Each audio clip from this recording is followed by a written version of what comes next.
Antares itu mengembangkan pendapat Tertullianus. Tapi Tertullianus sebelumnya itu ada 110 itu ada siapa itu lebih dulu membuat rumusan itu, tapi tidak selengkap rumusan daripada Tertullianus.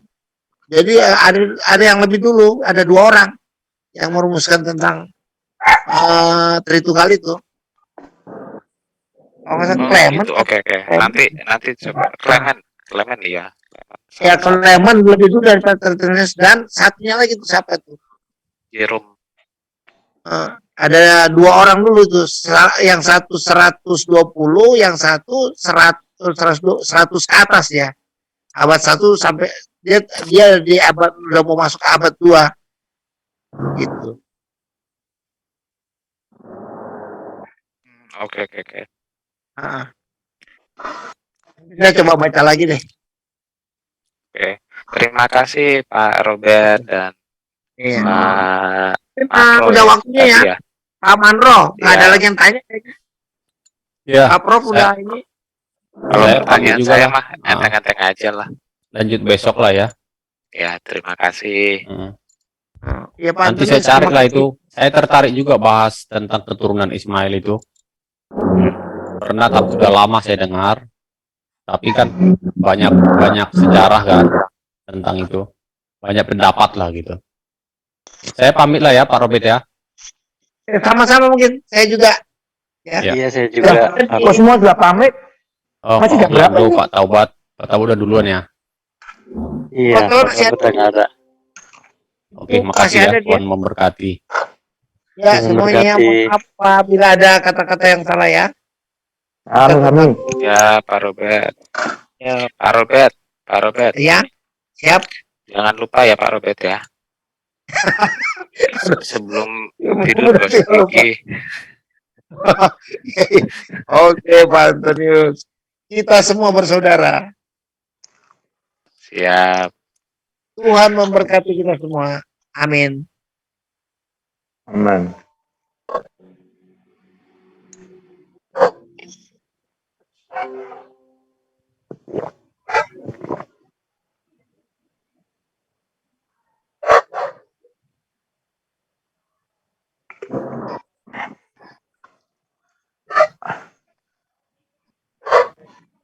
Pak Tobat. Mana Pak Tobat masih ini? Masih Pak, kelihatannya Pak. Tadi ada. Ini Pak Orlando. Iya Pak, Abdul Amir. Iya. Sorry tadi ke ini ya. Terus enggak apa-apa. Iya. Kapan lagi kita ngobrol? Iya, sekarang udah pagi ya, udah lelah juga Pak bapaknya ya. Ya enggak sih sebetulnya, karena kan enggak ada kegiatan juga hari Minggu. Oh iya, hari Minggu ya. Hari Minggu. Mau dilanjut lagi Pak? Monggo. Dengan penjelasan Bapak. Mau mengenai yang tadi itu ya? Iya, tadi kan Bapak baru jelasin sebentar ya. Tentang keislaman. Iya, makanya maksud saya terkait dengan keislaman itu kan yang pokok kan ketuhanan kita. Islam kan yang pokok kan Tuhan yang kita ini. Karena kan Islam kalau kita nggak bertuhan sama saja. Nah, namanya Islam kan kita berserah diri kepada Tuhan yang satu, yaitu Allah Subhanahu wa Ta'ala. Sebagaimana tadi tak sebutkan, Allahnya siapa sih yang disembah orang Islam? Kan gitu. Apakah sama dengan Allahnya yang disembah Abraham, Ishak, Yakub? Walaupun namanya itu berbeda, tapi esensinya ketuhanan itu sama, yaitu sebagaimana apa itu dalam apa namanya nama-nama Allah yang ada di Husnul Khotimah, Asmaul Husna itu 99 nama itu. Itu kan menunjukkan esensinya Tuhan. Allah Maha Kuasa, Maha Pengasih, Maha Penyayang, Maha Pemberi rezeki. Dari 9, kalau tak sebutkan dari 99 yang artinya Pak ya. Nah, Asmaul Husna itu loh. Asmaul. Iya itu saya tahu, saya ngerti Itu ya. itu kan terkait dengan nama-namanya Allah, dan Allah sendiri itu kan yang terkait dengan apa ajarannya Islam. Itu kan makanya di dalam Iya. Al-Qur'an itu menjelasin semua bahwa itu nabi-nabi yang dituhankan oleh Musa seperti di Taurat gitu. Di Al-Qur'an itu Iya. dijelasin semua, Pak. Makanya kita kalau dibilangin kalau kita itu Tuhannya beda dengan Tuhannya Abraham itu ya juga agak ini, karena apa? Al-Quran itu kan menurut keyakinan umat Islam itu kan sebagai firman Allah yang disampaikan oleh Nabi Muhammad melalui Jibril. Itu apa semua itu kan dijelaskan di situ terkait dengan ketuhanan, lalu terkait dengan keimanan, terkait dengan persembahan, terkait dengan cerita-cerita yang pernah diceritakan di dalam Islam, ceritakan nabi-nabi yang terdahulu, lalu terkait dengan perintah dan larangan, dan terkait dengan hukum-hukum yang ada di dalam hukum Islam. Itu semua tertera di dalam Al-Quran itu yang diaplikasikannya kan di hadis. Karena gini Pak, terkait dengan perintah sholat. Kalau sholat. Ya, kalau perintah sholat di Al-Quran kan cuma perintahnya kan inna sholati wa nusuki wa mahyaya gitu kan, cuma istilahnya ini. Enggak secara detail mempraktekkan terkait dengan sholat. Nah, yang yang bisa mempraktekkan itu siapa? Yaitu Nabi Muhammad. Karena beliau yang mendapatkan wahyu. Kenapa Nabi Muhammad itu sebagai nabi yang umi? Itu ada istilahnya Allah sudah umi. Umi artinya apa tuh Pak? Umi itu istilahnya yang tidak bisa membaca dan menulis. Oh iya. Umi itu yang tidak bisa membaca dan menulis. Tapi uminya Nabi Muhammad ini bukan umi dalam hal ini. Ini untuk penjagaan Al-Quran. Kenapa? Kalau seandainya Nabi Muhammad bisa menulis dan membaca, apalagi membaca kitab-kitab yang terdahulu, membaca kitab Taurat, Injil, Zabur, itu persangkaan orang-orang kafir Quraisy itu pasti menjurusnya ke sana, istilahnya ditelaah apa semua. Menyadul kan gitu. Sedangkan Nabi Muhammad itu diberikan wahyu itu dalam kondisi umi. Uminya di sini itu sudah ininya Allah ya, jalannya Allah untuk menjaga orisinalnya Al-Quran, bahwa itu benar-benar dari Allah. Makanya dalam Al-Quran dalam surat apa namanya, surat Al-Baqarah yang pertama itu, Dzalikal kitabul la raiba fihi hudal lil muttaqin. Inilah kitab Al-Qur'an. Diturunkan kepada Nabi Muhammad untuk sebagai petunjuk kebenaran bagi orang-orang yang bertakwa. Nah, kenapa Nabi Muhammad? Kan gini juga, Pak. Kenapa Nabi Muhammad sebagai khotamun Nabi? Karena gini, Pak. Rencana Allah itu ada. Rencananya Allah itu ada. Dari nabi-nabi sebelum Nabi Muhammad itu diturun atau diperintahkan atau diutus itu hanya untuk kaumnya. Hanya untuk hanya pada masanya. Pada masanya, Iya, pada kaumnya dan pada masanya. Pada masa Zabur kayaknya ya, Daud, Nabi Daud. Nah, itu kan kitabnya Zabur. Otomatis dari kaumnya Nabi Daud itu dan Bani Israel. Nah, setelah itu kan kalau Daud sudah meninggal otomatis di situ ada. Tapi ini kan kalau yang awal-awal itu runtun dan turunnya Nabi itu runtun. Yang paling lama kan dari Nabi Nabi Musa ke Nabi Isa. Iya, Nabi Musa ke Nabi Isa itu sampai berapa ribu tahun loh baru ada Nabi. Sebetulnya kan gitu. Nah, kenabian di dalam istilahnya keyakinan dari umat Islam dan ajarannya dari umat itu sebagai tongkat estafet. Jadi Pergantian iya, ya. estafet, Ah, pergantian. Estafet kepemimpinan. Iya. Betul sekali. Hmm. Dari estafet ini dari Nabi Musa kan dia juga ngajari Zabur toh, masih mengikuti Zabur juga. Nabi Isa Nabi juga Musa begitu. ya. Nabi Musa Oh. Isa juga begitu. Masih Isa mempelajari Nabi. Kan yang diajarkan kan Taurat, iya. Iya, Iya kan? Taurat, Torah, iya. toh? Iya. Maksudnya, Torah. penyempurnaannya kan di situ di Torah itu. Tapi di Nabi Isa ini kan karena masa apa itu namanya masa di buminya Isa kan sebentar, cuma 33 Sebentar, tahun. ya. Iya kan? Iya, dan mengajar cuma 3,5 tahun. Itu makanya kenapa Nabi Isa kok bisa bilang kenapa ajaran ini ini belum cukup, waktunya kan belum cukup waktu ngajar itu, sehingga Iya. nanti ada penolong yang lain yang ngajarkan, seorang penolong. Oh, iya. Berarti kalau seorang kurang itu. Tapi itu nanti itu istilahnya pengertian kan lain. Tapi kita kan juga nggak ngambil dari situ juga. Tapi kita kan sesuai dengan firman Allah yang diturunkan kepada Nabi Muhammad. Bahwa Nabi Muhammad itu benar mendapatkan firman dari Allah yang melalui malaikat Jibril dan disampaikan kepada para sahabat-sahabatnya. Sehingga turunnya Al-Quran ke Nabi Muhammad itu secara berantai. Istilahnya kalau kita sebagai umat Islam itu mutasil, bersambung. Iya, Allah bersambung ya. menyampaikan kepada Allah menyampaikan firman-Nya kepada, karena di sini Jibril, karena Allah kan menciptakan malaikat kan sebagai utusan yang khusus. Dia kan malaikat itu sebagai utusannya Allah, paling taat, paling istilahnya taatnya, karena diciptakan dia nggak punya hawa nafsu ya. Malaikat itu kan diciptakan bukan Hawa nafsu, iya.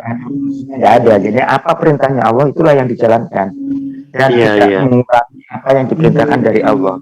Karena malaikat Jibril kan sebagai penyampai wahyu dari Allah kepada para nabi, masuk pada saat Yesus Maryam mau diberitakan kan dari Gabriel. Iya. Malaikat Gabriel kan datang gitu. Kalau di Islam kan Jibril. Itu kan konteks bahasa sih ya. Kalau Arab kan Jibril sama Arab Gabriel. Ya kan sama ya. Sama ini ya. Esensinya sama. Maksudnya gini, cuman penamaan aja. Kalau pisang, kalau di Indonesia pisang, tapi kalau di Inggris sana kan banana. Banana gitu? ya. Nah, betul ya. Kan pengucapan aja. Itulah, tapi esensinya tetap sama, bahwa malaikat Jibril itu sebagai penyampai. Nah, tapi perspektif Islam, kalau Nabi Muhammad diutus oleh Allah penyempurna, sebagai penyempurna dan sebagai khotamun nabi. Maksudnya gini, penyempurna itu, khotamun nabi itu penutup nabi. Oh, penutup. Setelah Nabi Muhammad ini tidak ada lagi namanya kenabian lagi sampai karena hari akhir. Sudah sempurna ya. Karena sudah sempurna berarti. Iya, karena makanya dari Nabi Muhammad. Kalau para nabi-nabi yang terdahulu itu diutuskan untuk kaumnya, yaitu untuk Bani Israel. Makanya di Injil kan sering kalau perkataannya Yesus, hei Bani Israel kan gitu. Di Al-Quran juga begitu, menyebutkan perkataannya Yesus di dalam Al-Quran itu juga ya Bani Israel, ini Rasulullah ilaikum. Dia tahu, hei Bani Israel, akulah inilah Nabi untuk kalian. Nah, sama dengan yang perkataannya Yesus yang ada di Matius atau di apa itu, hei Bani Israel, aku diutus hanya untuk domba-domba yang hilang dari Bani Israel. Itu pengertian itu perspektifnya kita ya, istilahnya itu kesamaan dalam utusannya itu. Makanya kita sebagai umat Islam tidak sempurna imannya kalau tidak meyakini bahwa Yesus atau Isa atau Yeshua HaMashiach itu sebagai nabi. Tidak sempurna. Karena kewajiban kita di dalam rukun imannya umat Islam itu diantaranya yaitu iman kepada Allah, Rasul, itu semua. Rasul Jadi ya. termasuk iman kepada para nabinya itu. Kalau kita Para nggak nabi iman para nabi, Musa apa nggak ya? sempurna, Hmm, nggak sempurna imannya. Iman kita nggak sempurna. iya. Karena iman. nggak diakui sebagai keimanan yang sempurna. Karena salah satunya nggak ada yang nggak diimani, loh. Iya, iya. Paham. Nah, terkait dengan hukum-hukum apa semua itu kan ya ini sih perspektifnya Islam ya. Iya. Islam keyakinannya Islam sesuai dengan kitab suci dan hadis kan. Karena Quran kan apa itu namanya di Islam kan keyakinan yang paling utama kan landasan pokok kita hukumnya yaitu Al-Quran dan Al-Hadis. Al-Quran Iya. sebagai pedoman yang langsung dari Allah. Kalau hadis itu pedoman yang mengejawantahkan atau mempraktekkan terkait dengan perintah-perintah yang ada di Al-Quran yang diaplikasikan oleh Nabi Muhammad. Itu namanya hadis. Iya. Hadis ya. Nah, Hadis ini bisa dibilang ini enggak, Pak? Hadis ini bisa dibilang apa ya? Pendapat ulama-ulama atau gimana? enggak. Bukan ya? Bukan Lain. ya? Oke. Bukan. Kalau hadis itu istilahnya gini loh. Apa itu praktek atau Kehidupan Nabi Muhammad. bukan kehidupan maksudnya praktek cara beribadah dan cara tata kehidupan dengan sesama manusia yang dipraktekkan oleh Nabi Muhammad. Iya kan? Iya. Nabi Muhammad ini sesuai. Tapi Nabi Muhammad mempraktekkan ini sesuai dengan ajaran dalam Al-Quran. Iya. Jadi sehingga Nabi Muhammad itu diakui sebagai Quran yang hidup lah gitu ya. Karena apa tingkah lakunya Nabi Muhammad itu adalah pencerminan dari firman Tuhan ini. Kalau disampaikan kan yang Yesus ya, tingkah lakunya Yesus kan sebagai firman lah. Tapi kalau di Islam juga sebetulnya begitu, tapi dia Nabi Muhammad itu sebagai mempraktekkan apa yang diperintahkan oleh Allah melalui firman-Nya itu, yang melalui malaikat Jibril. Lah, kehidupan sehari-harinya itu sesuai dengan Al-Quran. Nah, makanya kalau namanya hadis itu istilahnya cara tata kehidupannya Nabi Muhammad dan cara beribadahnya Nabi Muhammad yang para sahabat itu catat. Ada pertanyaan kepada Nabi Muhammad, setidaknya para sahabatnya tanya tentang masalah sholat gitu. Diterangkan siapa Nabi Muhammad. Kok bisa Nabi Muhammad mempraktekkan sholat begitu? Iya. Nabi Muhammad itu kalau ada mau wahyu itu kan malaikat Jibril yang bawa itu. Diajari dulu sama malaikat Jibril terkait dengan sholat, gerakan sholat. Itu yang ngajarin malaikat Jibril. Oh iya. Bahkan Nabi Muhammad jadi makmumnya malaikat Jibril. Malaikat Jibril jadi imam, Nabi Muhammad jadi makmum. Mempraktekkan sholat itu, mempraktekkan sholat. Makanya Nabi Muhammad kok bisa ya Nabi Muhammad mempraktekkan sholatnya begini sesuai dengan ajarannya siapa? Sedangkan Nabi Muhammad terkenal kan di sana kan umi, orang yang umi. Iya. Uminya Nabi Muhammad itu ya yang tadi saya bilang tadi ada beberapa faktor kenapa Nabi Muhammad dikasih wahyu ini dengan kondisi umi, yaitu tadi untuk menjaga keoriginalan kemurnian Al-Quran, original Al-Quran. Iya. Gini aja sampean kan tahu sendiri bahwa Al-Quran itu menjiplakkan begitu kan? Masih ada yang bilang begitu. Dulu juga waktu zamannya Nabi Muhammad kan juga begitu, pikiran jiplak. Sedangkan Nabi Muhammad kan seorang umi, nggak bisa baca, maksudnya nggak bisa baca kitab-kitab yang terdahulu, nggak bisa, nggak tahu. Nabi Muhammad nggak tahu namanya ada Injil, ada Zabur, Taurat. Tahunya kan karena ada firmannya Allah ini. Begitu. Iya. Hmm. Dengan apa namanya firman Allah yang disampaikan oleh Nabi Muhammad ini, lalu tata cara kehidupan apa semua yang dipraktekkan oleh Nabi Muhammad itu dicerminkan di dalam hadis ya. Nah, Iya. itulah namanya Al-Quran dan hadis. Makanya pedomannya orang Islam itu harus dua, wajib dua, yaitu Al-Quran dan hadis. Berarti nggak sempurna dong Quran. Sempurna. Kenapa? Kesempurnaan Al-Quran itu di dalam hukum-hukum, di dalam hukum-hukum masalah hukum-hukum yang pernah dijalani oleh Nabi Musa, dijalani oleh para nabi itu, kan diteruskan oleh Nabi Muhammad, tapi di sini disempurnakan. Penyempurnaannya ini gimana? Ya seperti kalau masalah puasa, dulu para nabi itu puasa semua. Iya. Tapi syariatnya dirubah di Nabi Muhammad dirubah, namanya dimansuh namanya ya.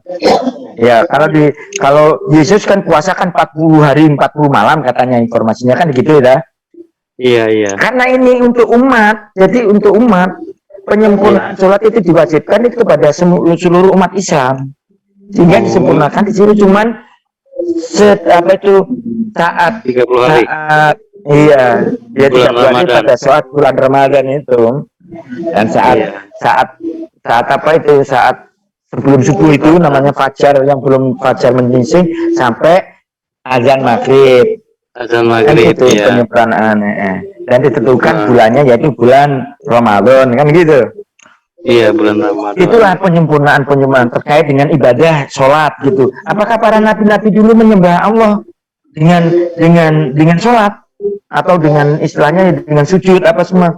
Ternyata itu juga dilaksanakan para nabi, kan gitu. Dilaksanakan juga. Karena, iya. Termasuk Yesus kan kalau berdoa kan sujud. Sujud ya. Kita sholat itu sujud apa semua itu kan semua doa. Memuji. Doa, memuji, mengagungkan, mengagungkan Allah yang satu, yang esa itu. Terkait dengan kiblat, yaitu apa namanya Baitullah. Kalau disampaikan bait Allah gitu loh. Iya, di Yerusalem dulu Nabi Muhammad kiblatnya ke sana. Iya. Nah, Yesus kiblatnya kemana? Ke Bait Allah itu juga. Nabi Musa apa semua. Dan kita bukan, istilahnya kita kan dituduh menyembah batu gitu loh. Istilahnya dari teman-teman kita, saudara-saudara kita itu, kalau kita itu Nabi Musa mungkin belum kali Pak Abdul. Nabi Musa mungkin belum. Karena itu dimulai dari Nabi Daniel. Iya, Daniel yang ngajarin tata sholat itu yang saya tahu dimulai dari Nabi Daniel ya. Setelah Nabi Musa belum. Nabi Musa kayaknya belum. Pernah sujud? Pernah ada enggak ya Nabi Musa sujud ya? Istilahnya beribadah dengan sujud. Mungkin belum ada ya. Coba nanti cek beribadah dengan sujud ya pastilah, tapi tidak mengacu, tidak mempunyai kiblat ya. Oh iya. Ketika berkiblat pada di Nabi Daniel. Tapi yang bangun Bait Allah siapa? Salomon. Yang bangun Bait Allah Salomon, iya. Ya itu kan berarti mulai Salomon kan sudah berkiblat dong. Gitu. Nabi Salomo iya yang membangun, tetapi Nabi Salomo sama Nabi Daniel duluan mana ya? Gak tahu itu. Iya. Daniel kalau di Israel itu siapa? Gak tahu kalau Daniel siapa ya? Kalau Muslim nabinya. Daniel juga Pak. Ya kalau di Muslim, di Islam. Di Islam Nabi Daniel. Nggak ada. Nggak ada ya. Daud. Daud ya. Daud kalau di saya Daud. Tapi di Kristen kan juga ada Daud loh. Ini ya Nabi ini dulu Pak, Nabi Salomo dulu, baru Nabi Daniel. Oh. Ya, jadi pada saat Nabi Daniel bait Allah sudah ada di Yerusalem. Makanya Iya. kita juga kan gitu nih, masalah kiblat kan untuk penyatuan orang apa itu mengarah ke arah yang satu bukan gitu. Iya, Jadi kita bukan menyembah batu. Ternyata para nabi-nabi sebelum Nabi Muhammad juga jalani begitu, enggak istilahnya seperti nabi siapa yang mengurapi batu itu? Nabi yang mengurapi batu. Sebagai kiblat. Oh, Nabi yang Daniel diurapi pertama. batu yang di Nabi yang Daniel batu yang diurapi pertama. itu. Itu sebagai apa? Sebagai arah dia sujud. Tapi dia kan bukan menyembah batu, tapi menyembah mengimani Allah yang satu sebagai arah sujudnya. Ternyata dari nabi-nabi dulu juga kan ada arahnya begitu. Termasuk Nabi Muhammad dulu sebelum diperintahkan untuk berkiblat ke Masjidil Haram. Nabi Muhammad kan kiblatnya ke Yerusalem juga. ke Masjidil Yerusalem. Iya. Sehingga Nabi Muhammad itu juga istilahnya garis kenabiannya itu satu. Jadi makanya kita sebagai umat istilahnya dari ajaran langit, istilahnya dari ajaran nabi-nabi yang terdahulu dari Abraham apa semua itu satu. Iya. Jadi antara Yahudi, Kristen, Islam itu satu jalur. Estafetnya itu satu jalur, yaitu menuhankan Tuhan yang satu, yaitu yang Esa itu ya nabinya Abraham, Yakub, seperti mana yang tadi tak dalilkan di surat Al-Baqarah tadi. Itulah nabi kita, itulah Tuhan kita, Tuhannya Musa, Tuhannya Ishak, Tuhannya Abraham. Jadi jangan disalahkan. Kan dari teman-teman kita kan memframing kan seolah-olah Tuhan kita itu lain. Ya. Kalau masalah ketuhanan itu satu, ya karena kan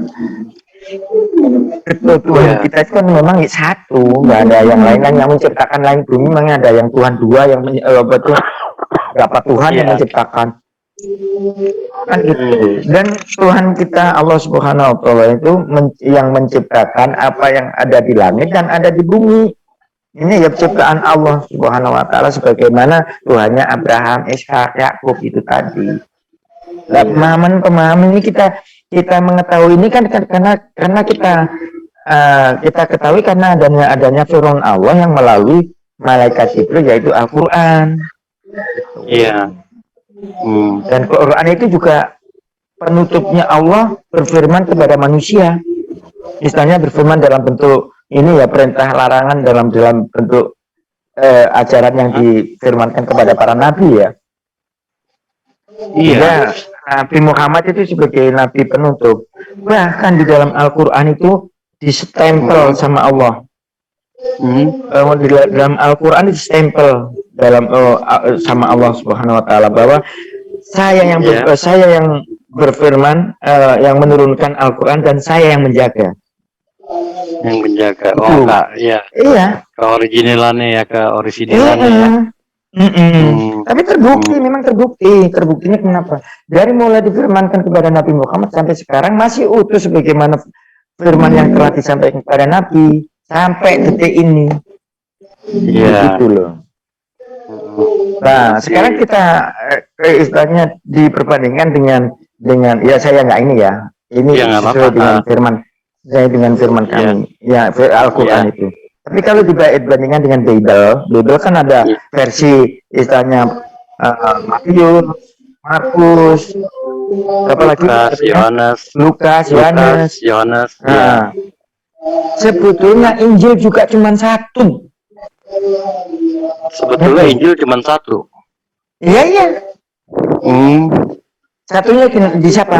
Ya di Isa alaihissalam atau di Yesus, itulah Injilnya. Ajaran-ajarannya Yesus itulah Injil. Oh iya.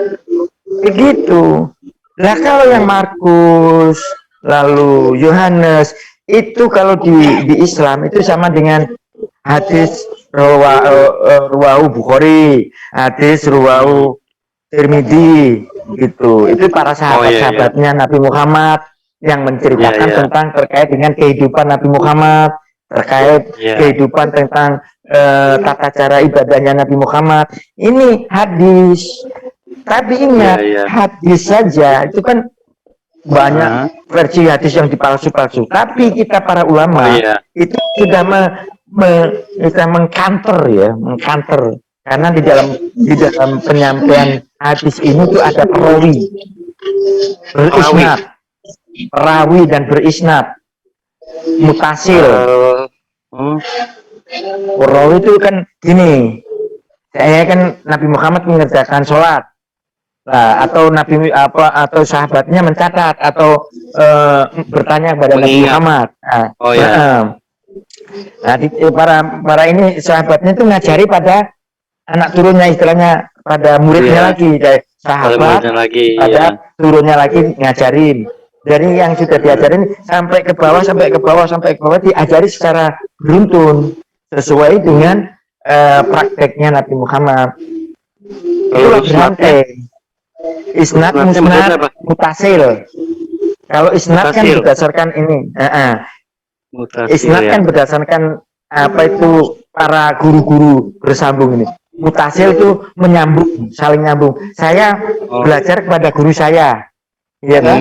Guru saya belajar kepada guru yang ini sampai ke Nabi Muhammad. Makanya di isnad itu kan saya atas sana ismumu Ahmad ini atas sana itu karena ini dari perawi ini belajar kepada guru ini belajar dari guru ini pada guru ini sampai ke Nabi Muhammad. Itulah sistem perawian Nabi Muhammad, perawian hadis. Dan yang bisa dikategorikan sahih atau bisa dipercaya di dalam hadis itu yaitu dari periwayat yang telah mengajarkan kepada murid-muridnya ini. Ini pernah melakukan kesalahan enggak dari riwayatnya? Kalau isnad ini ada yang melakukan salah satunya sedikit saja celah, itu sudah dihukumi maudhu. Maksudnya hadisnya sudah maudhu, istilahnya enggak ya kurang sahih lah gitu. Kurang sahih ya. Sedangkan orang ini enggak melakukan salah satu yang Nabi kerjakan, seandainya makan pakai tangan kiri, iya toh, minum sambil berdiri. Ini kan berarti dia nggak mempraktekkan apa yang telah dijalankan Nabi Muhammad, apa? Ini sudah dianggap hadisnya sudah nggak apa ya, nggak istilahnya doib atau apa? Karena apa? Sudah melakukan kesalahan terkait dengan ajarannya Nabi Muhammad sendiri, begitu. Walaupun sedikit gitu, pernah berbohong, riwayatnya orang ini pernah berbohong, itu juga nggak bisa diakui hadisnya. Nah, kalau yang namanya isnad mutasil, gitu, sehingga kemudian kalau masalah kalau hadis yang begitu, kalau cuman untuk istilahnya gini, hadis yang paling bagi pengetahuan. Tapi kalau hadis itu cuman terkait dengan tata kehidupan, nggak ada masalah. Kalau nggak sahih karena cuma tata kehidupan loh. Tapi kalau masalah peribadatan itu harus yang sahih. Karena ini tata kehidupan, tata peribadatan seperti sholat. Ini harus sahih, hadisnya harus sahih. Gitu. Tapi kalau masalah apa itu menyantuni anak yatim, lalu hadis yang masalah ini kan masalah tata kehidupan. Tata kehidupan. Lalu kalau kita penting tapi nggak terlalu penting ya. Penting ya, masih karena itu kan juga pahala. Tapi kau kerjakan juga nggak apa-apa, nggak dikerjakan kan nggak apa gitu. Tapi kalau tata cara sholat itu kan pokok. Nah ini hadis yang harus disaring, bener nggak ini dari Nabi Muhammad kan begitu. memang ada hadis itu ada maudhu, ada marfu, ada hadis yang tidak yang soheh, ada berapa itu ininya gitu. Iya. Gitu. Ini Tapi ada kalau ya, masalah kemudian.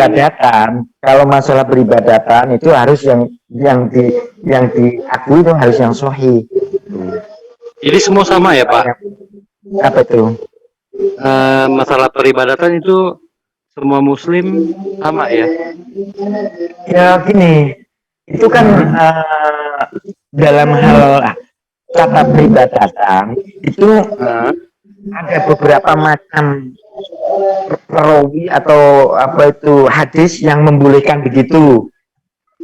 Ya kan ada itu. Iya, nggak apa-apa. Ada imam apa? Tapi sesuai dengan hadis. Imam apa? Imam Maliki, Hanafi itu sama semua juga. Itu cuman pemahaman. Yo sama sebetulnya. Sama ya. Tapi ada yang masalah furu'iyah itu perbedaan yang nggak menimbulkan kemusyrikan, itu nggak masalah. Oh iya. Itu kan kata peribadatan ya. Nggak besar Imam Syafi'i yang orang NU itu kalau sholat subuh itu pakai apa namanya doa apa itu yang sholat subuh itu ada doanya. Oh ada doanya lagi. Tapi kalau Muhammadiyah biasanya kan nggak pakai doa lagi, langsung sujud kan gitu. Oh itu ya nggak krusial ya? Nggak krusial, nggak masalah. Ada yang membolehkan pakai orang tahlilan, ada yang nggak membolehkan. Itu kan cuma perbedaan furu'iyah. Tapi yang pokok di dalam Islam itu juga kan terkait dengan ketuhanan, itu yang nggak ada perselisihan gitu. Tahlilan itu kan tahlilan itu semacam ini kan doa orang keselamatan yang itu. Doa keselamatan ya. Keselamatan itu iya, doa keselamatan. Namanya tahlilan itu kan yang dibaca juga mengagungkan Tuhan, yang dibaca juga Al-Qur'an. Tapi ada yang nggak pakai ini enggak.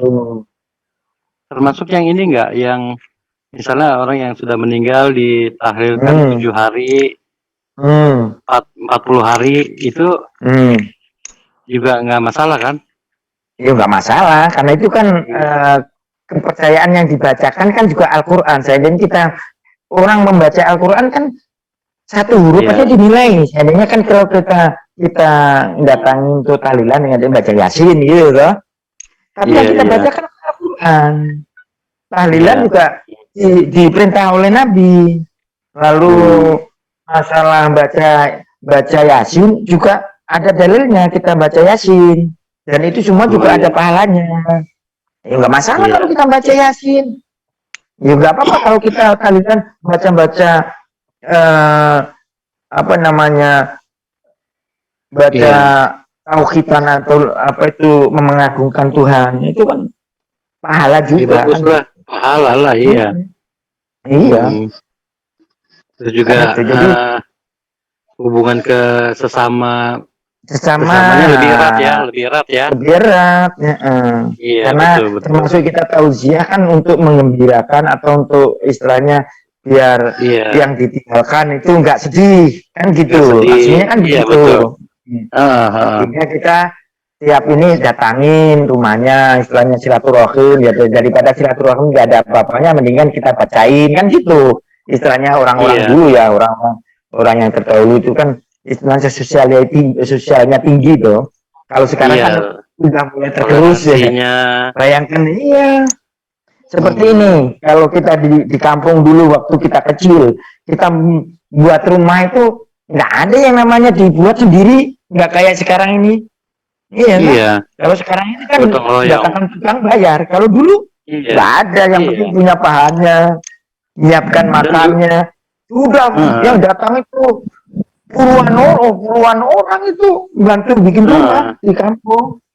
Dulu di ujung jalan kalau di ujung jalan ada nenek-nenek sendirian, kita mau perhatiin ya. Makanya ya jadi pemikiran kita gitu sebagai tetangga. Iya. Itulah yang kita ini kan. Tapi terkait dengan praktek-praktek yang ya sampean kan istilahnya yang di Kristen kan terkait dengan yang diutamakan yaitu ajaran kasih gitu ya. Iya toh, Kristen kan ajaran kasih gitu ya. Nah, sedangkan di Islam juga sama. Sama ya. Iyalah. Ampunilah itu kan orang udah- yang ampunilah orang yang menganiaya kepada kita. Ya toh, itu lebih baik. Iya. Dan kamu dihukumi istilahnya kita pahalanya ada di situ. Iya. Kalau masalah kasih juga ada. Ini makanya ajaran Nabi Muhammad itu adalah meneruskan dan meluruskan ajaran-ajaran yang dulu pernah diperintahkan oleh para nabi-nabi yang terdahulu. Nah, Tapi Nabi Muhammad itu kan Tapi kemudian disempurnakan. tapi Sempurnakan di kemudian sini kan hukum-hukumnya apa semua itu toh. iya. Ya kalau praktek peribadatannya kan juga berbeda karena nabinya kan sudah berbeda kan gitu. Karena Iya. istilahnya otomatis kan perbedaan ini ya karena Allah menyempurnakan ini tadi terkait sholat. Dulu nabi para nabi waktu apa itu ajaran yang nabi-nabi tadi dulu sholatnya berapa kali gitu loh. Ya kalau di umat Iya. Islam ini kan 1 hari sampai 5 kali kan itu ditentukan Iya. sudah 5 kali. Sholat ya. Maka sudah itu semua kan atas istilahnya penyempurnaan dari Allah. Jadi Iya. sebetulnya kita itu satu garis lurus. Kita sudah Iya. satu garis lurus. Tapi kalau dari pengertian Islam ini kan ajarannya kayak estafet kenabiannya itu kan estafet. Estafet Iya. itu berjenjang apa itu beralih gitu toh dari Nabi Isa sekarang kan ke Nabi Muhammad itu sebetulnya estafet Iya. itu perencanaannya Allah. Makanya di dalam Al-Quran juga itu kalau menyebutkan umatnya itu umat manusia semua, tapi kalau di Bible kan umatnya Bani Israel. Iya. Kalau di Al-Quran itu ya ayuhan nas, seperti manusia, Rahmatan al-ilamin ya apa? rahmatan lil alamin. Oh iya. Jadi rahmatan penyebutannya di Al-Quran itu lil-alamin. banyak kan ya ayuhan nas kan gitu. Kalau ya ayuhan nas kan hai manusia, berarti kalau manusia kan semua. Iya, semua. Iya kan? Coba kamu lihat dari kitab-kitab dari mulai perintahnya Isa di Torah atau di Jabur itu. Rata-rata kan Kepada untuk Bani Israel, Israel. kepada umatnya. Iya. Tapi kalau Iya, di iya. Al-Quran menyebutnya bukan ya Bani Arab, Bani- nggak ada. Nggak ada Bani Anas- Arab, kan Anas nggak ya. ada. Iya, Ya, hai iya, manusia Nas. gitu. Ya iya. Yang disebutkan pasti manusia. Kalau orang mukmin ya ayyuhal mu'minun. Nah, kalau yang beriman yang kita setidaknya ada perintah dari Allah dari orang-orang yang beriman ya yang disebutkan orang iman. Tapi kalau menyebutkan umat manusia semua ya ayyuhan nas itu tadi. Makanya penyebutannya di sini Nabi Muhammad itu memang perintahnya dalam Al-Qur'an itu menyebutkan bukan kebanian, bukan kelompok, Iya. tapi seluruh Makhluk ya, seluruh umat ya. makhluk. Iya. Seluruh umat. Begitu. Jadi memang istilahnya menurut umat Islam ya memang pedoman yang istilahnya kalau menurut Islam ya menurut kita ya memang itu memang firman Allah sehingga dan Nabi Iya. Muhammad itu diutus untuk seluruh alam. Nah, dibuktikan Seluruh dengan alam, dalil-dalil di dalam Al-Qur'an. Sehingga penyebutan dalam Al-Qur'an ya penyebutan dalam Al-Qur'an nggak ada yang menyebutkan ya Bani Arab kan nggak ada. Udah nggak Cuma ada ya ya. ayuhan Udah. nas. Itulah apa itu Manusia. dia diyakini juga diyakini oleh umat Islam bahwa Islam ini adalah untuk rahmatan lil alamin, untuk seluruh alam begitu. Dan pengertian dari hukum-hukum yang tadi itu yang jelaskan terkait masalah apa namanya kasih sayang itu semua kalau dari ajarannya Yesus sama, menyayangi tetangga, berbaik Iya. kepada ibu bapak, kepada orang tua, kan gitu. Iya, Itu sama. sama sih. Dan hukum-hukum 10 hukum Taurat itu sebagiannya masih ada di dalam Islam, itu masih dijalanin, tapi bukan hukumnya Taurat ya, tapi ini khusus untuk hukum syariat yang ada di Islam yang tertuang di dalam Al-Qur'an itu tadi. Tapi ajarannya yang dilaksanakan oleh Musa. Jadi Musa kan Iya. juga puasa. Musa juga sholat loh, bukan nggak sholat loh, Musa sholat juga. Musa sholat, udah mulai sholat ya?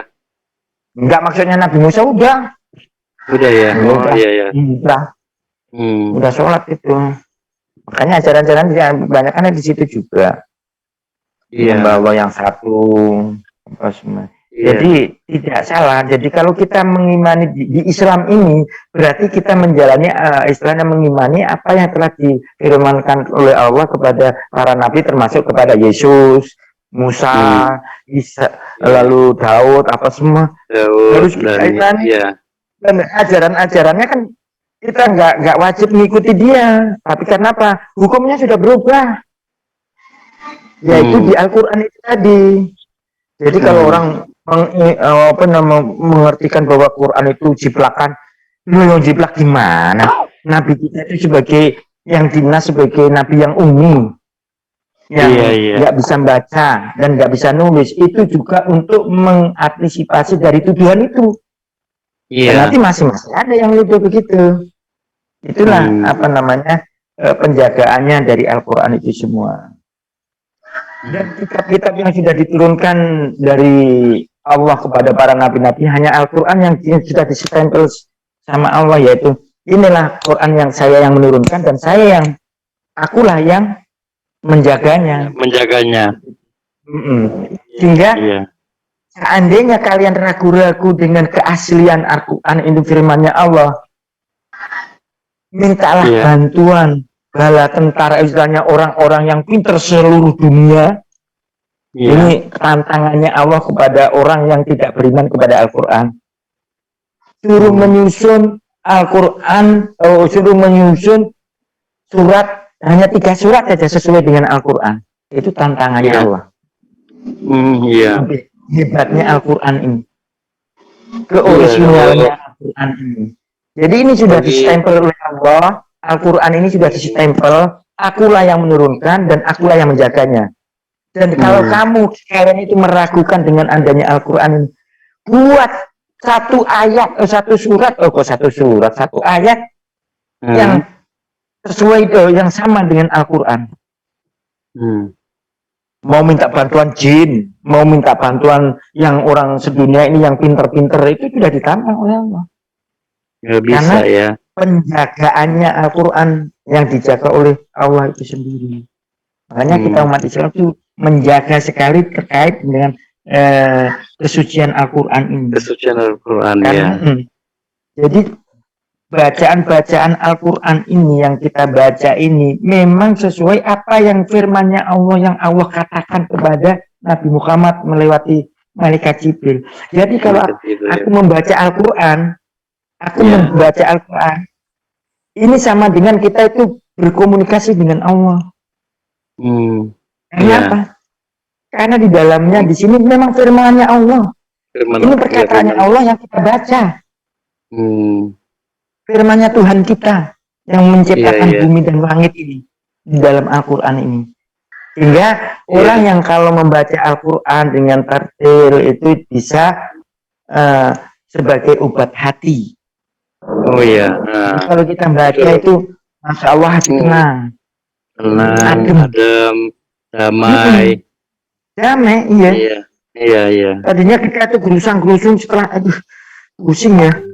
Kita buka Al-Quran. Walaupun kita nggak bisa lihat artinya ya, istilahnya nggak bisa memaknai. Karena ini firman Allah melalui malaikat Jibril yang diberikan kepada Nabi Muhammad. Karena ini kita meyakini firman Allah, berarti kita baca Al-Quran sama dengan kita komunikasi dengan Allah. Gitu. Sehingga kita baca itu tenang. Bahkan itu saya pernah dilihat video di mana ya, di Portugal kah apa itu, yang Kenapa punya tuh? toko emas itu kan ada memutar murotal gitu ya Bang, toko emas kan toko apa gitu. Nah ada orang suatu kakek-kakek masuk, Iya. dia sampai perhatiin ini suara apa sambil air matanya menetes. Ini suara, ini suara apa? Merdu ya, senandung. Langsung dia jelasin, itu bacaan murotal Al-Quran. Nah, sampai nangis dia denger itu, walaupun dia nggak ngerti ya. Iya, Iya. karena Nggak pernah denger bacaan Al-Quran, nggak pernah denger itu bacaan apa gitu loh. Itu sampai nangis, bisa nangis cuman denger doang. iya. Gitu. Itu yang Ya, dimaksud apa ya? Mujizat. Mujizat ya. Iya. Iya. Itulah Iya. mujizat Al-Quran. Sampai hari kiamat inilah mujizatnya Nabi Muhammad, yaitu berbentuk Al-Quran. Begitu. Dan di Iya. dalam Al-Quran itu kan juga ada, walaupun bagaimana sebagai obat hati, yang pokok kan obat hati. Iya. Dan Kata-katanya setiap kita ini ya. membaca, Kata-katanya saling apa? iya, terkait. Iya, terus beri lama Beri enak lama. didengar gitu ya. Makanya Kayak Al-Quran itu lantunan ya, kayak lantunan ya. walaupun Pasti- orang buta, walaupun ini bisa menghafal Al-Quran, bisa hafal Iya. Al-Quran. Kalau sungguh-sungguh ya, kalau sungguh-sungguh. Iya benar sih kalau dihayati memang. Hanya itu yang anak-anak dari istilahnya yang tingwa juga yang baru mualaf kepingin menghafal 1 bulan bisa 3 juz loh ya. Oh iya, 1 bulan bisa 3 juz. Dari Kenapa? 36 Karena ya? kesungguhan.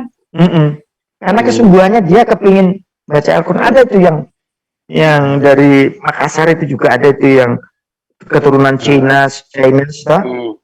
Nah, dia masuk Islam, kepingin istilahnya apa, mau kepingin menghafal Al-Quran. Itu 1 bulan bisa 3 juz, lumayan itu. 1 Kita bulan aja 3 yang juz. sudah dari bayi aja susah. Iya. Tapi memang Ya gini mestinya ya. kan dari kecil mestinya dilatih. Jadi umur belasan udah ini ya, pasif ya, udah Iya. fase. Iya, betul. Nah, tapi kalau kita seperti anak-anak kita ini, kalau masih kecil kan sudah kita ajari baca Al-Quran. Bahkan anak saya yang kelas 1 SD sudah bisa baca Al-Quran kan, ya lumayan, nanti kan tinggal ngembangin gitu. Iya. Itulah Iya sih. di dalam Al-Quran, dalam Islam itu. Dan terkait dengan tata cara berkehidupan, tata cara, makanya kita kan sering di framing yang jelek-jelek, masalah yang ini ya, istilahnya Islam nanti membunuh lah, apa semua gitu. Setelah kita tahu di dalamnya, banyak yang nggak percaya, gimana ya? Iya. Kadang-kadang kita juga sendiri, aduh ya Allah, kok begini ya di framing kan Islam demikian. Iya. Kalau ajaran Iya sih. berperang itu juga kan karena terkait dengan dulu waktu penyebarannya kan Nabi Muhammad di lingkungannya musyrik, iya loh. Musyrik semua. Dan Iya. Nabi Muhammad itu kan sendirian tadinya, iya kan? Iya. Sendirian. Sendirian yang dapat wahyu, dan orang tuh nggak ada yang kenal apa ini, ajaran apa ini. Nah, caranya kan menyampaikan kan dengan gimana ya, dengan istrinya dulu, lalu dari keluarganya dulu, baru setelah keluarganya baru menyebar. Nah, setelah menyebar diketahui orang, wah, ada Muhammad yang mengajarkan apa nih? Kok lain dengan ibadahnya kita? Lah berarti kan kita Islam istilahnya dipersekusi. Bahkan Nabi Muhammad saat di masjid itu sama orang, istilahnya orang musyrikin Quraisy itu dilempar pakai tainya unta. Waduh, iya. Apakah Nabi Muhammad balas? Apakah Nabi Muhammad balas? Ya enggak. Enggak ya, enggak Karena marah ya. Enggak marah. Iya. Karena apa? Karena yang lempar itu kan belum tahu kalau ini seorang utusannya Allah, benar-benar utusan Allah. Nah, setelah tahu ya, istilahnya yang masih istilahnya yang memang di fak sebagai orang yang seperti Abu Jahal apa ini kan memimpin untuk menyerang Nabi Muhammad ini kan untuk biar dia enggak menyebarkan agama, istilahnya menyebarkan yang sudah diajarkan oleh nenek moyangnya, yaitu menyembah berhala atau datangnya Nabi Muhammad kan menghilangkan keberhalaan di suku Quraisy sana, karena dulu di Mekah kan walaupun dia menyembah Tuhan tapi dia perantaranya para dewa-dewi, para patung-patung itu. Ya, dengan datangnya Nabi Muhammad itu semua dihancurkan. Ini bukan istilahnya, bukan tempat, bukan sembahan ini. Iya, apalagi itu hanyalah Allah yang hanya Allah lah yang Tuhan. Di zaman jahiliyah itu kan orang-orang kan hidupnya penuh dengan ketakutan ya. Nah, Nabi Muhammad kan membawa damai, jadi banyak sekali mendapat simpati ya. Simpati sehingga merubah kehidupan orang Arab tadinya bahkan sebelum istilahnya pra Islam itu kan kalau seorang pada zaman jahiliyah lah ya, seorang perempuan istilahnya keluarga kalau melahirkan anak itu perempuan itu sama dengan kehinaan. Pada waktu itu iya. Sebelum Nabi Muhammad diutus itu kan istilahnya kejahiliannya kan banget kejahiliah itu. Anak bayi istilahnya dikubur hidup kalau dia anaknya perempuan.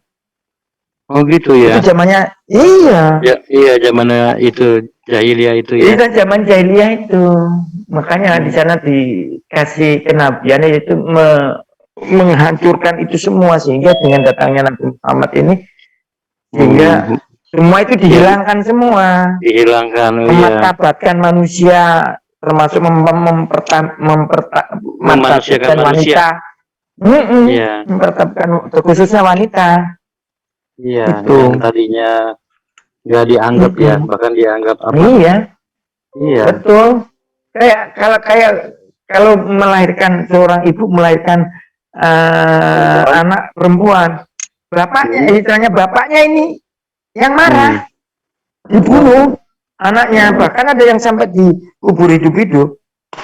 Itu saking jahiliyahnya, karena kalau di sana itu kalau melahirkan laki-laki berarti memanjangkan keturunan kan gitu loh. Kalau perempuan kan nggak ada ininya, maksudnya kan nggak ada keturunan ininya tuh. Garis keturunannya nggak ada.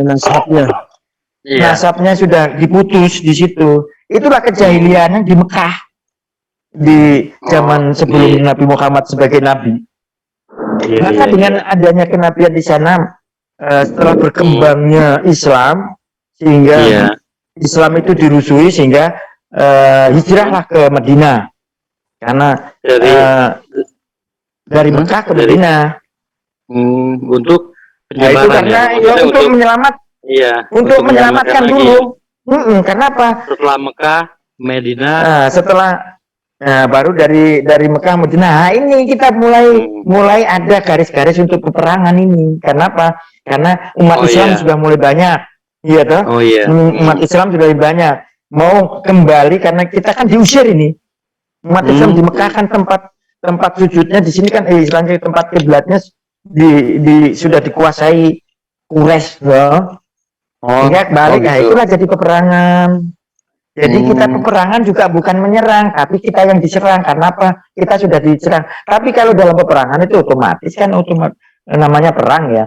Tapi dalam peperangan di sini kan batas perangnya kan ada. Gitu. Ada ininya, jangan sampai memerangi, jangan sampai membunuh anak kecil, jangan sampai membunuh perempuan, jangan sampai membunuh tokoh-tokoh agama seperti Kristen itu berarti pendeta, jangan merusak tempat ibadah. Itu kan aturannya dalam tapi kan itu kan pada saat kita diperangin. Iya. Tapi kalau pada saat damai, otomatis kita juga nggak boleh membunuh orang selain Islam. Kalau kalau kita membunuh orang selain Islam tanpa ada tanpa ada kesalahan apa-apa, yuk kita dihukumi sebagaimana membunuh manusia seluruhnya. Itu loh. Framingnya gitu kan, kita seolah-olah itu kan jahat gitu loh. Mungkin Pak Erlangga tahu sendiri ya, istilahnya dari kehidupan kita, istilahnya di non muslim. Kalau Pak Erlangga tahu saya. Tapi kalau orang yang non muslim yang kritis dan rada keras gitu loh, pasti memframingnya Islam itu kan jelek banget. Gitu. Iya, saya tahu. Iya. Iya. Banyak dengar sih. Pasti jelek banget gitu. Sedangkan kalau masuk di dalamnya, ya Allah, tata cara kehidupan di dalam hati, di dalam lingkungan keislaman itu sebetulnya, ya Allah, kalau dipraktekkan secara Islami, Masya Allah, kehidupan itu damai. Iya, betul. Bener. Kalau tata cara kehidupan Islam dipraktekkan secara Islami, kehidupan itu damai. Karena itu framing gini kan karena istilahnya untuk memecahkan itu biar nggak kelihatan damai di dalam Islam sendiri gitu. Seperti kalau di Timur Tengah sana, kenapa kok cekcok itu karena sudah di dalamnya sudah di Arab sana kan kesukuannya kuat. Oh ya, kesukuannya kuat. Di banyak Arab juga sana yang maju. Iya, maksudnya Uni Emirat Arab Saudi itu, waduh, hebat itu. Tapi di sana di Arab kan kesukuannya juga kuat. Kan kalau namanya kesukuan itu kan gampang sekali diadu domba. Oh iya. Iya kan? Kesukuannya kuat di Arab tuh. Maksudnya kesukuan bani-bani itu loh. Itu kuat itu. Iya. Ya gampang sekali dipecah belah itu propaganda ya, dipecah belah ya. Iya gitu. Ya alhamdulillah kita di Indonesia sini kan aman, walaupun mana ada penting, kita kan juga masih kehidupan juga.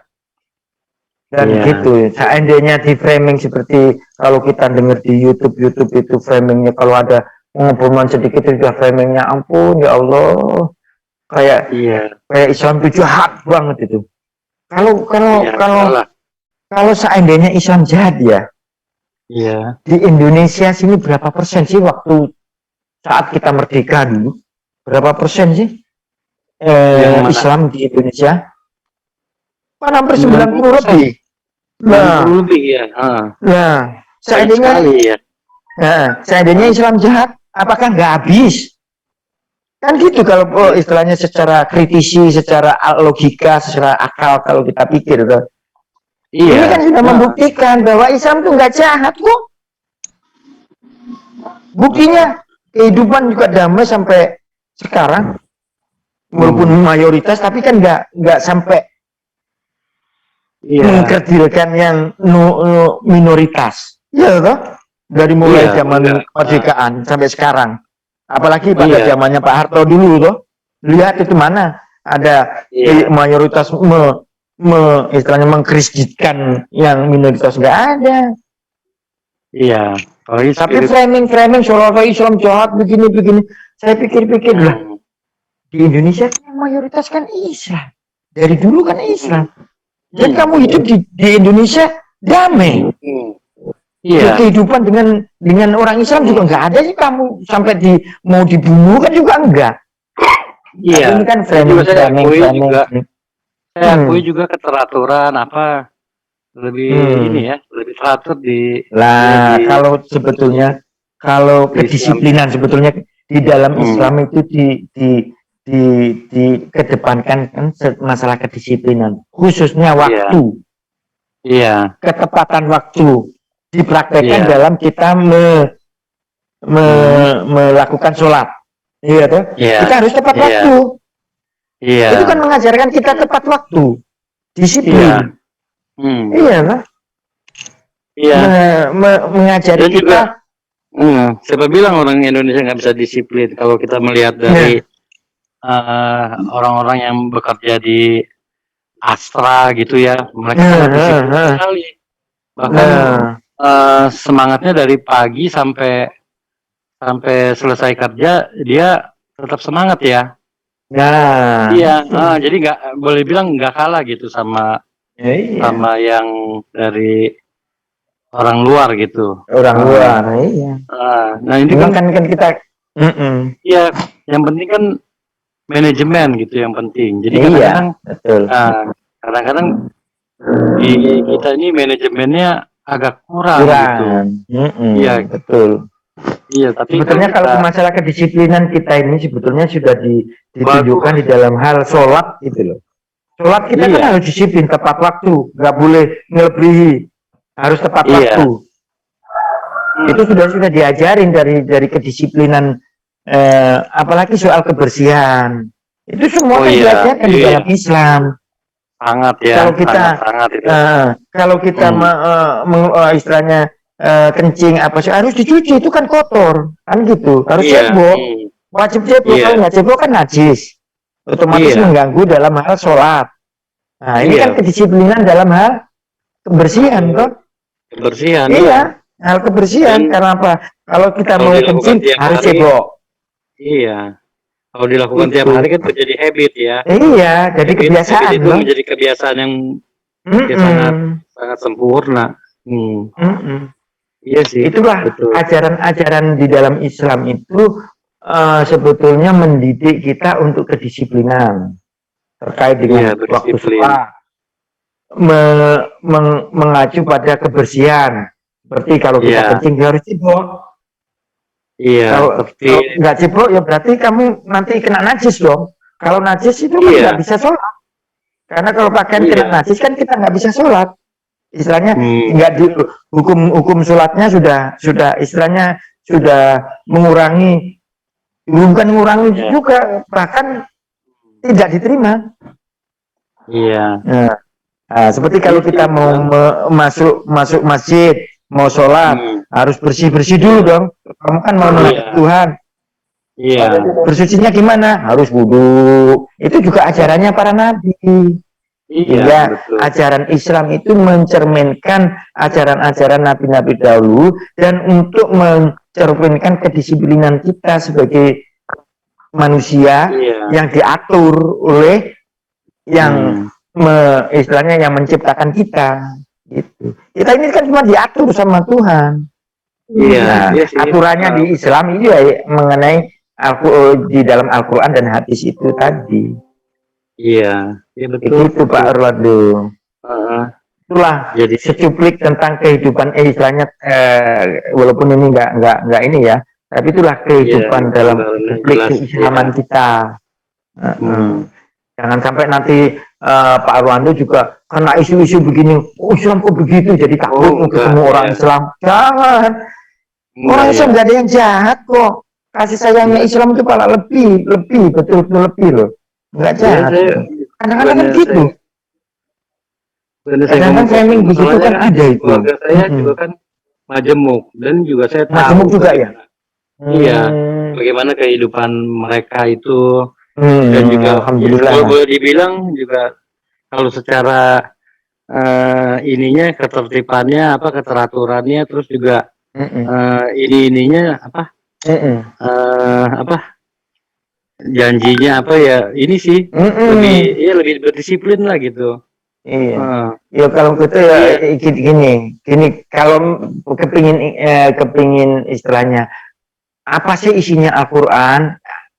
Ya di situ kan ada terjemahan sih Pak. Coba aja dibaca satu persatu mulai Al-Fatihah, mulai Al-Baqarah itu isinya apa sih ceritanya kan gitu. Bahasa Indonesianya itu aja.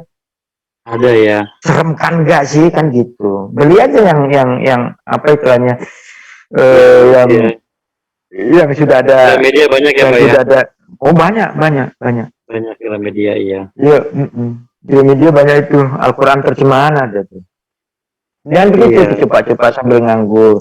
Daripada kita di framing bahwa Al-Quran itu mengajarkan kejahatan. Aduh ya Allah. Aku kan pernah tuh lihat di channelnya Emen.